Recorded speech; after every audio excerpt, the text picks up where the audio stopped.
শহীদ করেছে সেই দিল্লি কারাগারে সমুলক পালন করা হবে। বাংলাদেশের প্রকৃত ফ্যাসিস্ট খুনি হাসিনা এবং তার দূষণদেরকে যেখানে পাওয়া যাবে সেখানে তাদেরকে প্রতিহত করা হবে। খুনি হাসিনা এবং তার দূষণদেরকে আইন শৃঙ্খলা রক্ষাকারী বাহিনী হাতে তুলে দিয়ে আইনের আওতায় নিয়ে আসতে হবে। একই সাথে ওসমান হাদি ভাইয়ের উপর হামলায় যে সমস্ত সন্ত্রাসীরা জড়িত আছে, যারা পরামর্শদাতা আছে, নির্দেশদাতা আছে, ইন্টেলিজেন্সের মধ্যে ঘাপটি মেরে যারা বসে আছে, ইন্টেলিজেন্সের মধ্যে যারা আছে, প্রত্যেককে এই স্বাধীন বাংলাদেশে বিচারের আওতায় নিয়ে আসতে হবে।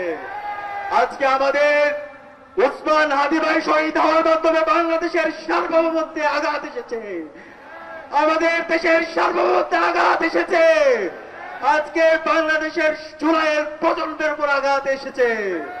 বাংলাদেশের এই জুলাইয়ের প্রজন্ম আর ঘরে বসে থাকবে না। শহীদ ওসমান হাদি ভাইয়ের বিচার নিশ্চিত করে আমরা ঘরে ফিরবো ইনশাআল্লাহ।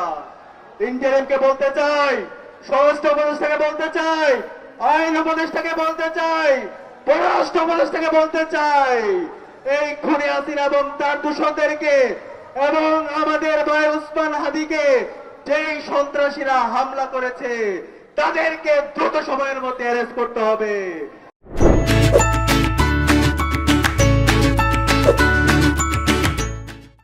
তারা দিল্লিতে যদি পালিয়ে যায়, দিল্লি থেকে তাদেরকে নিয়ে আসতে হবে। যদি না আনতে পারেন তাহলে পররাষ্ট্র উপদেষ্টা আপনাকে পদত্যাগ করতে হবে, স্বরাষ্ট্র উপদেষ্টা আপনাকে পদত্যাগ করতে হবে, আইন উপদেষ্টা আপনাকে পদত্যাগ করতে হবে। আমরা আর ছাড় দিব না। হাসিনা এবং তার দূষণরা আওয়ামী লীগ কোন রাজনৈতিক দল না, আওয়ামী লীগ সন্ত্রাসী গোষ্ঠী। আওয়ামী লীগ বাংলাদেশের স্বাধীনতা সার্বভৌমত্বের জন্য হুমকি। আওয়ামী লীগের দূষণদেরকে, কালচারাল ফ্যাসিস্ট চক্রকে রাজনৈতিকভাবে এবং সামাজিকভাবে বয়কট করতে হবে।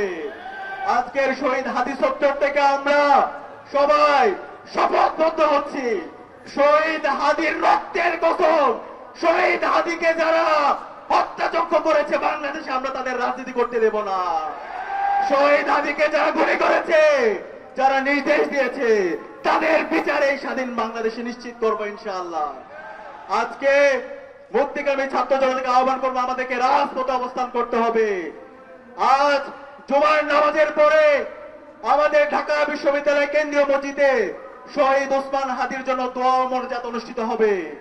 দোয়া মোনাজাত পরবর্তী আমাদের শহীদ হাদি চত্বর, এই হাদি চত্বরে আগামীকাল আগ্রাসন বিরোধী সমাবেশ হবে। এই আগ্রাসন বিরোধী সমাবেশে বাংলাদেশের সকল রাজনৈতিক দল, ছাত্র সংগঠন, ফ্যাসিবাদ বিরোধী দীর্ঘ যারা আমরা লড়াই করেছি, সবাইকে ঢাকা বিশ্ববিদ্যালয় কেন্দ্রীয় ছাত্র সংসদের পক্ষ থেকে আমরা আহ্বান করছি। আমরা সবাই আমাদের শহীদ ওসমান হাদির উপর যে সমস্ত সন্ত্রাসীরা হামলা করেছে, নির্দেশ দিয়েছে এবং সন্ত্রাসীদের বিচারের দাবিতে এবং এই দিল্লির আগ্রাসনের বিরুদ্ধে আগামীকাল আগ্রাসন বিরোধী সমাবেশ হবে ইনশাআল্লাহ। সেই সমাবেশে বাংলাদেশের মুক্তিকামী ছাত্র জনতাকে উপস্থিত হওয়ার জন্য আহ্বান করছি। একই সাথে বাংলাদেশের টেকনাফ থেকে তেতুলিয়া, রূপসা থেকে পাতুরিয়া, প্রতিটি ওয়ার্ডে ওয়ার্ডে, প্রতিটি পাড়ায় পাড়ায় আগামীকাল জুমার নামাজের পরে শহীদ ওসমান হাদির জন্য প্রতিটি মসজিদে দোয়া এবং মোনাজাত করার জন্য আহ্বান করছি।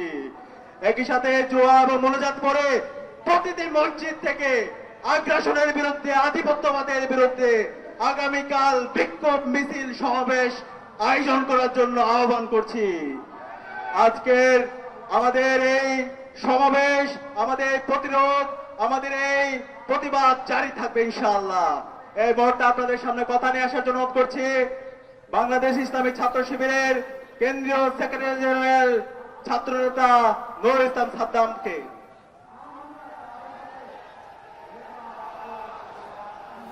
বিসমিল্লাহির রহমানির রহিম। বিপ্লবী ছাত্র জনতা, আমাদের অন্তরে, আমাদের হৃদয়ে এখন রক্তক্ষরণ হচ্ছে। আমাদের প্রিয় ওসমান হাদি ভাই, যিনি আধিপত্যবাদের বিরুদ্ধে তার জীবনের সংগ্রাম শেষ নিঃশ্বাস ত্যাগের আগ পর্যন্ত জারি রেখেছিলেন, আজ আমরা তার রক্তের বিনিময়ে